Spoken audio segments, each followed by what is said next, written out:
খুলনার রূপসা উপজেলায় এক যুবককে গুলি করে হত্যা করেছে দুর্বৃত্তরা। মঙ্গলবার রাতে উপজেলার নৈহাটি ইউনিয়নের ৫ নম্বর ওয়ার্ডের মেসার্স রূপসা ব্রিক্স ইটভাটায় এই ঘটনা ঘটে। নিহত ফখরুল শেখ নৈহাটি গ্রামের বাসিন্দা। তিনি রূপসা কলেজের সাবেক ছাত্রনেতা এবং বর্তমানে যুবদলের কর্মী হিসেবে রাজনীতির সঙ্গে যুক্ত ছিলেন।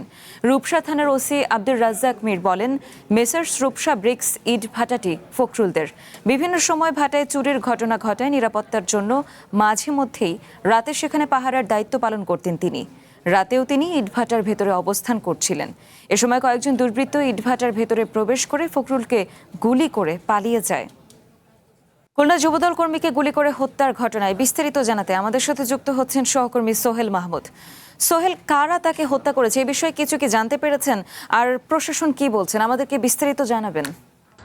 মিথু, আমরা কিন্তু সকাল থেকেই এই ঘটনাটার পেছনেই আছি যে খুলনার রূপসা উপজেলার নৈহাটি গ্রামের কিসমত খুলনা গ্রামের যে ইট ভাটাটি রূপসা ব্রিক্স, সেখানে কিন্তু রাতে তাকে তার পরিবার থেকে যেটা জানিয়েছে ফোন করে ডেকে নেওয়া হয় এবং সেখানে যাওয়ার পরে কয়েকজন দুর্বৃত্ত তার উপরে হামলা চালায় এবং তাকে গুলি করে পালিয়ে যায়।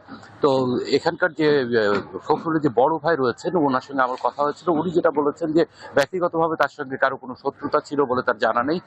তবে সম্প্রতি যে তার এক ভাই, তার মেজ ভাই, তিনি উপজেলা চেয়ারম্যান পদে সে প্রার্থী হতে পারেন, এরকম একটা কথার কারণে তারা মনে করছেন যে এই ঘটনার সঙ্গে এটা সম্পৃক্ততা থাকতে পারে। পাশাপাশি তাদের যে ব্যবসা রয়েছে এবং সেখানে তাদের কিছু আপনার ঘের রয়েছে, সেই ঘেরের পাহারা দেওয়ার জন্য সে প্রতিদিন রাতেই তার দুজন নাইট গার্ড থাকার পরেও নিজে একবার দেখার জন্য যেতেন এবং সেখানে কিন্তু দেখে আসতেন এবং গতকালেও সেই নিয়মিত যাতায়াতের কারণেই সে সেখানে যায়, কিন্তু সেখানে গিয়ে সে কিন্তু এই হামলার শিকার হয়। তো আমরা যতটুকু জেনেছি, তারা ৪ ভাই বোনের মধ্যে উনি ছিলেন সবার ছোট এবং তিনি উনি রূপসা কলেজের ছাত্র ছিলেন এবং সে ছাত্র দলের সঙ্গে যুক্ত ছিলেন এবং তার বড় ভাই যে আছে সে রূপসা কলেজের ভিপি ছিলেন ওই সময় 2018 সালের দিকে।